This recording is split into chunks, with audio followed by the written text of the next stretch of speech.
Welcome to another edition of Breaking Free. By definition, the escape from the control of a person, group, or practice.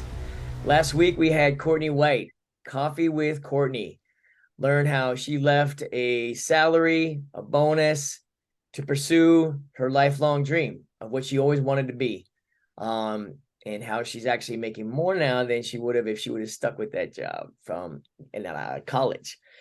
Today, we're going to Texas, Dallas, and I'm going to my friend Mike Choteau. Tell us about what you're doing right now, Mike. What's up, Vern? Thanks for having me. Right now, we're doing two different verticals.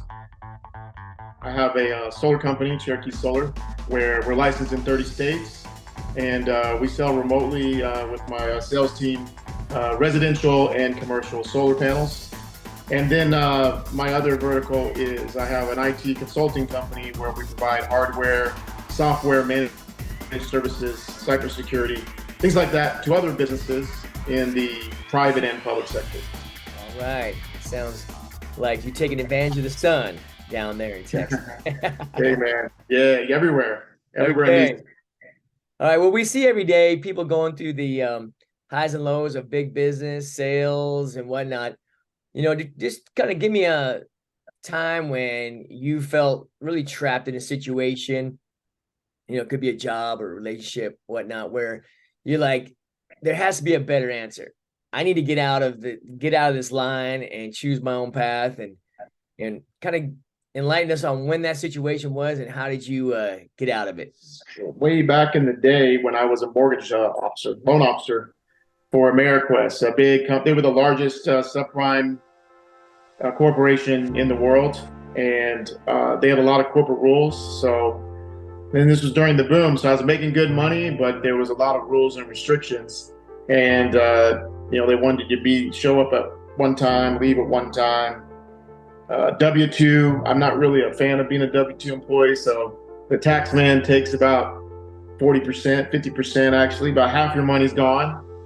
And then on top of it, HR is getting on to you about what you can and can't say, words they don't like, a lot of things, right? So it got to a point, and then also I really didn't have a great feeling about the subprime industry of me selling loans to people that some of them shouldn't have been getting loans. So anyway, I was making really good money, but I was working like 12 hours a day, 10, 12 hours a day to make that good money. So I just felt trapped. My girlfriend at the time was mad because I was always at work. I didn't get to see my kid, my son a lot, or my family and friends. It was just, except for the weekends, it was, but work. And then by the time you get on the weekend, you're exhausted. You just want to veg out and relax. So it wasn't a very high quality life, in my opinion. And I knew there was a better way. You're thinking about, how do I get out of this job? How do I escape? How do I get from the IRS stealing half my paycheck to corporate people to every single day? Hey, you're late. I'm a grown man. You're mad. Or where have you been? You go to the bathroom and they ask, where have you been? So, and it happened to you? Like, oh, man. A grown man, ask me where I've been. I've been in the bathroom, bro. So I formulated a plan to get out of that. It didn't come right away, but I think the final straw was that I had tickets to go see the Suns, and this is when they were really good.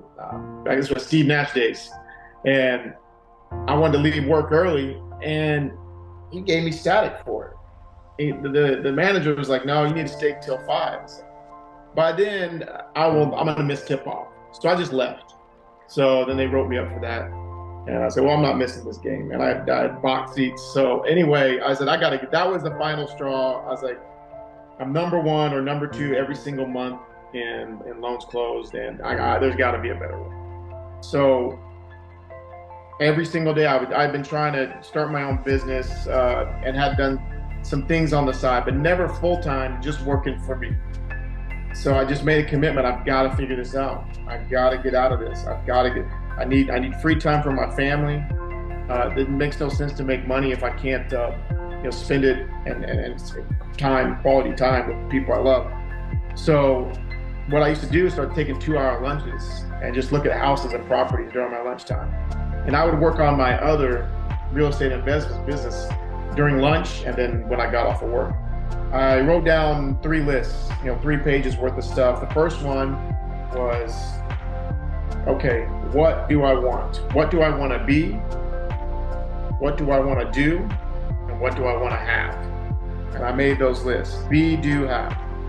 What do I want to be? What do I want to do? What do I want to have? And it goes back to the old the Jack Canfield book called The Success Principles. And that's where I got E plus is R equals O.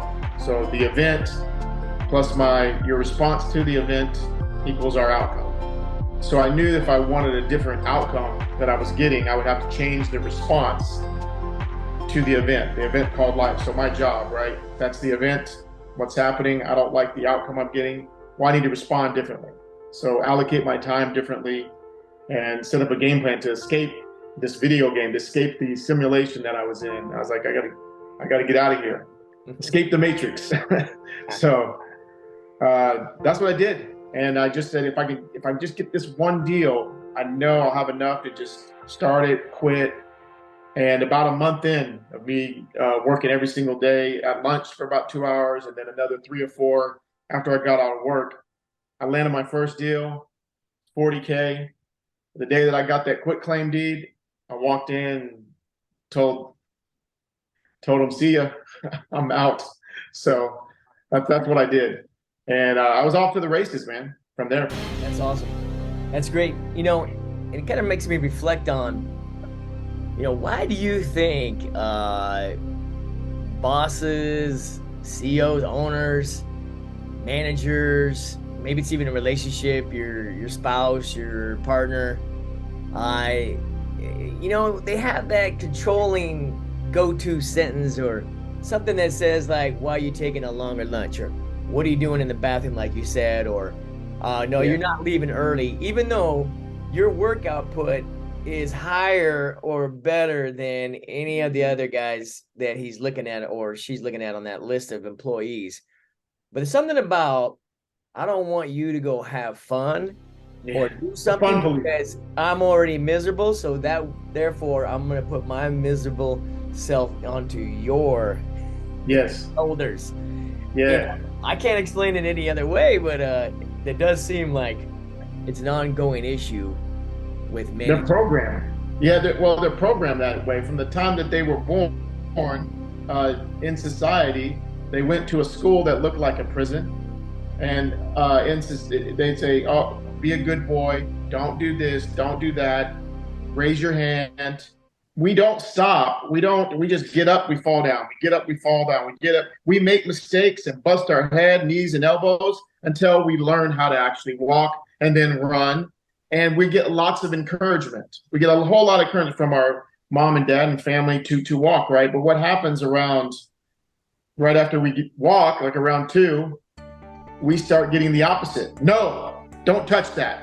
Don't pick that up. Where are you going? Get over here. Obey. No, don't do this. Don't do, right? And it's all of a sudden this free supportive system that we had to learn, grow, and become better gets stifled by authority.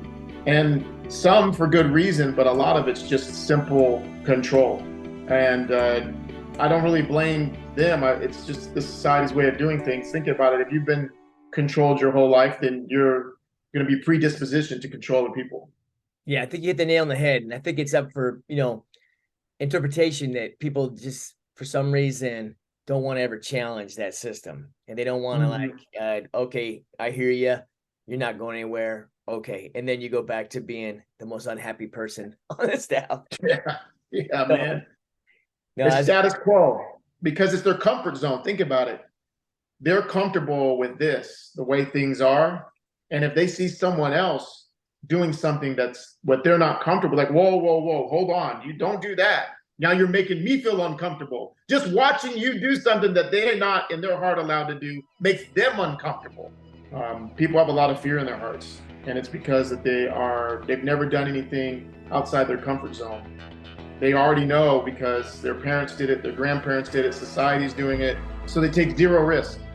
It takes zero courage zero courage to do the exact same thing everybody else is doing. Yeah, I mean, I had a friend yesterday give me the quote unquote, your boss will never allow you to live next to him or be his neighbor, something like that. Yeah. I know you're Yeah. really good with that concept. Yeah. How would you translate that? Yeah, well, it's that goes along with the saying of, people want you to do good, just not as good as them. You know what I mean?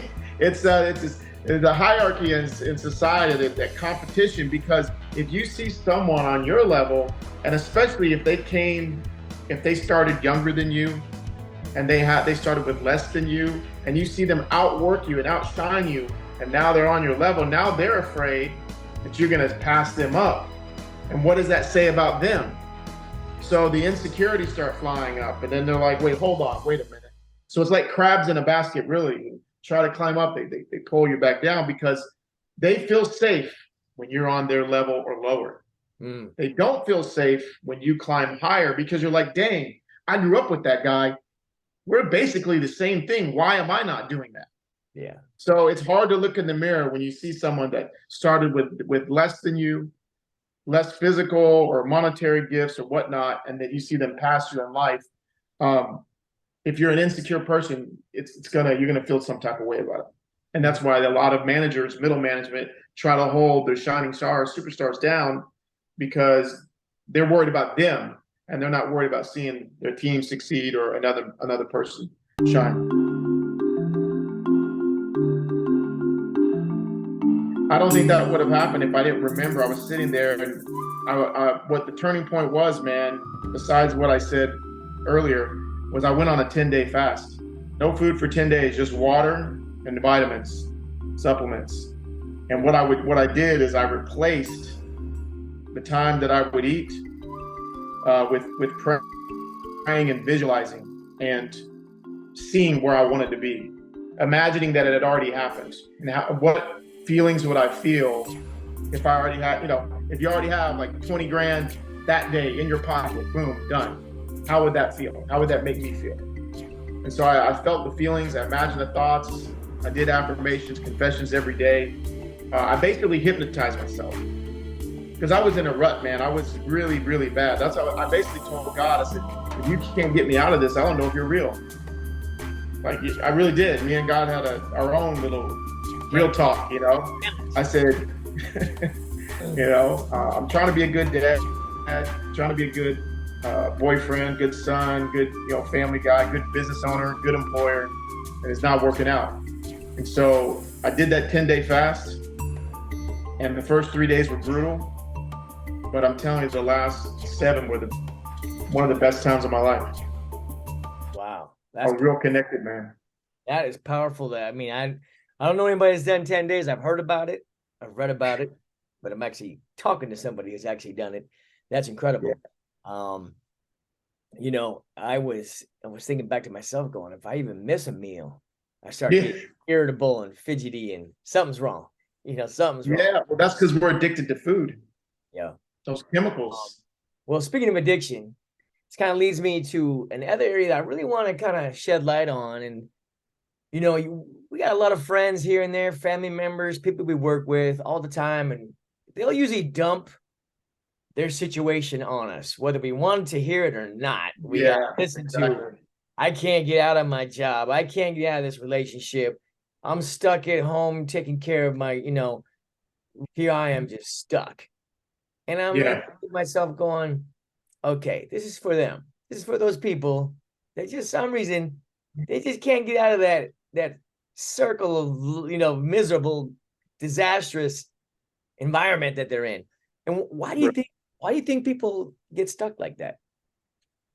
I think it's natural.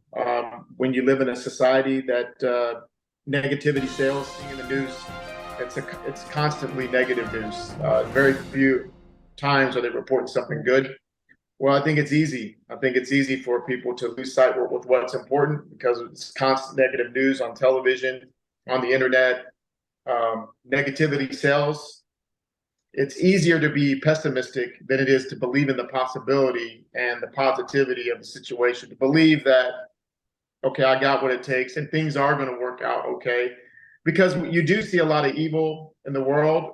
You see a lot of bad things happening on television. If they want the views, if they want the attention, a lot of it, unfortunately, is negative attention. Someone's getting beat up. There was a shooting. There's a war over here. There's drugs over here. These politicians said this. This girlfriend's cheating on, this boyfriend's cheating on, their husband, wife. All that drama, right?